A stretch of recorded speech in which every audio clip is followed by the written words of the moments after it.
Hey everyone, welcome back to the Classlise podcast. I'm Sante, here with my amazing co-host, Lily. Hi everyone, I'm excited about today's topic. This is something almost every English learner struggles with. Absolutely. Let me ask you something. Do you still translate every sentence in your head before you speak? If your answer is yes, trust me, you're not alone. I used to do that all the time. But today, we want to help you think directly in English. And this episode is going to be super helpful. We'll share real stories, useful tips, and even break down vocabulary at the end. So get your tea, your coffee, or maybe your walking shoes. Whatever you're doing right now, let's talk about how to think in English. Okay, let me start with a story.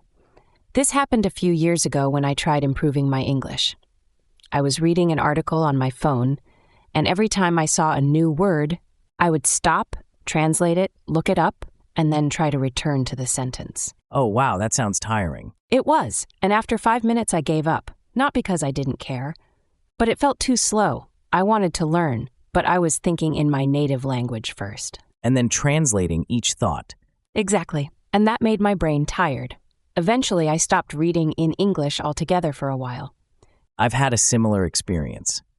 When I first started learning Spanish, I kept thinking in English, and then I had to change every sentence in my head. It made conversation super slow. Yes, that's the big problem. When you always translate, your brain becomes a slow machine, like trying to walk while solving math problems at the same time. I love that metaphor. It's like you're trying to speak and run Google Translate in your head. Too much. Exactly. But one day I had a small breakthrough, and it happened while I was watching a cooking video in English. Ooh, tell me more. What kind of video?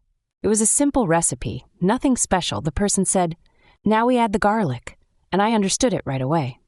No need to translate. None, it was just automatic, and I thought, wait, that's what it feels like to think in English. That moment is so powerful, when your brain doesn't stop to change the language and just flows with it. Right? And from that moment on, I changed my practice. Instead of studying like in school, I started listening more, watching more, and speaking simple sentences to myself. You created a kind of English bubble for your brain. Yes, and I think that's the first step to thinking in English. You have to surround yourself with English, not just study it. Wow, Lily, that's already such a helpful tip. And we're just getting started. Haha, yes. In the next part, we'll talk about why most learners stay stuck in translation mode and how to break that pattern. So don't go anywhere. Let's further explore what's happening in your brain when you try to think in English. Okay, so Lily, why do you think most people get stuck translating instead of thinking directly in English? Good question. I think it starts from how we learned language at school. Usually we're trained to translate everything.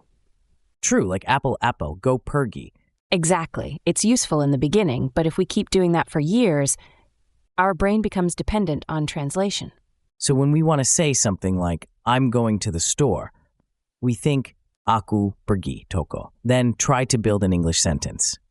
Yes, and by the time we're done, the conversation has already moved on. I've seen really smart learners gnaw, but they freeze when someone speaks to them quickly because their brain is too busy translating. That's the moment you know. It's time to change how you learn. Agree. And here's the good news. You can train your brain to think in English. Yes, 100%. It's not magic, it's just practice. Like any habit. And the brain learns through exposure and repetition. Exactly. The more you hear natural English, the more your brain recognizes patterns. Like phrases, not just words. Yes, instead of learning go, store, and to, you hear go to the store many times. So your brain stores it as one piece. That's such a game changer. So let's give our listeners some tips. They can do simple things every day to start thinking in English. Okay, here's tip number 1. Use short, simple English sentences with yourself. Talk to yourself out loud or in your head in easy English. Like, I'm hungry, I want tea, I will go now. That kind of thing. Exactly.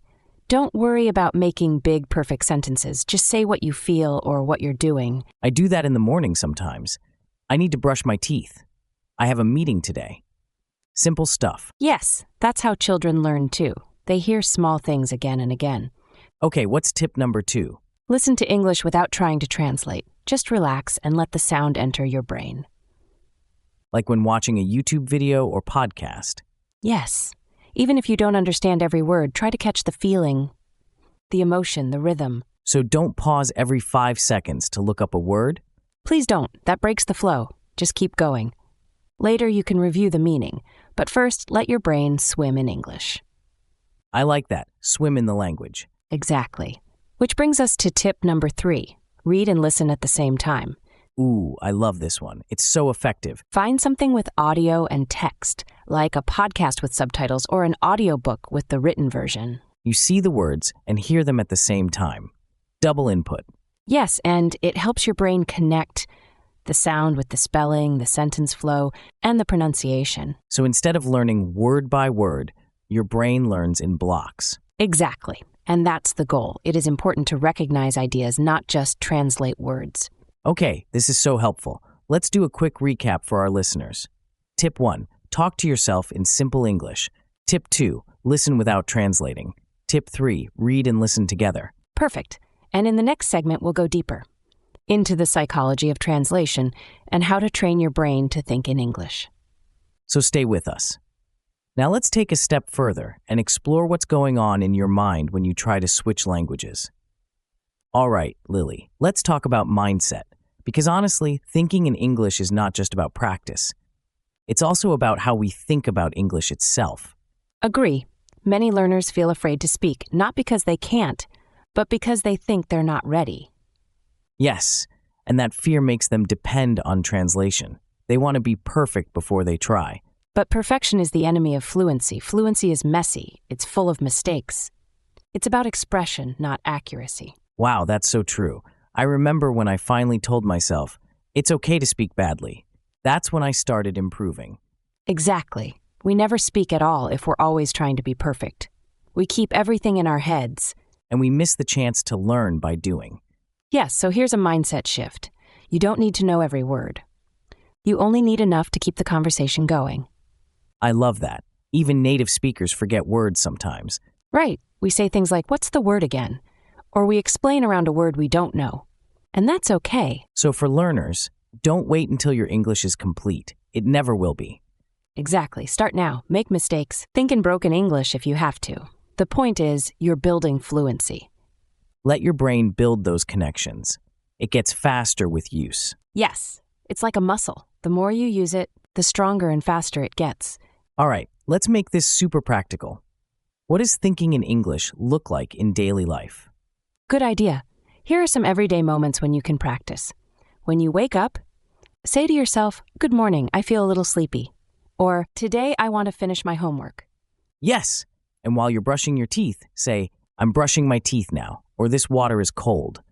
When walking to school or work, look around and describe what you see. There's a dog. The sky is cloudy, I hear music. You don't need perfect grammar. Just express what you notice, what's around you. Yes, and if you can, say it out loud. If not, say it in your mind. That's still thinking in English. What about when people get frustrated? Then say that too. "I don't understand this. I'm tired of this lesson. I want a break." Use your real emotions. I love that, because language is emotional.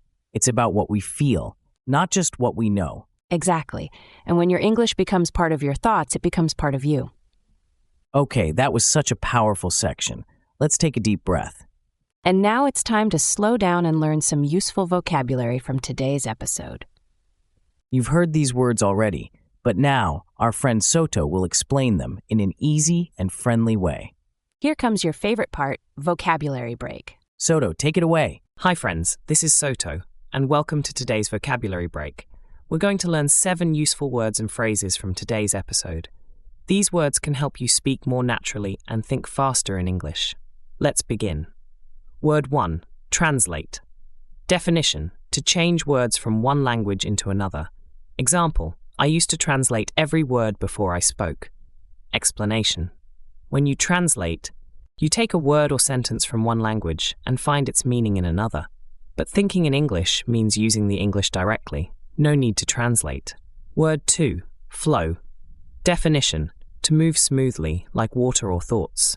Example, her English speaking flowed well. Explanation, if your English has flow, your words come out easily and smoothly. That's the goal of thinking in English. Word 3. Recognize. Definition: to see or hear something and know what it is. Example: I recognize that phrase from a podcast.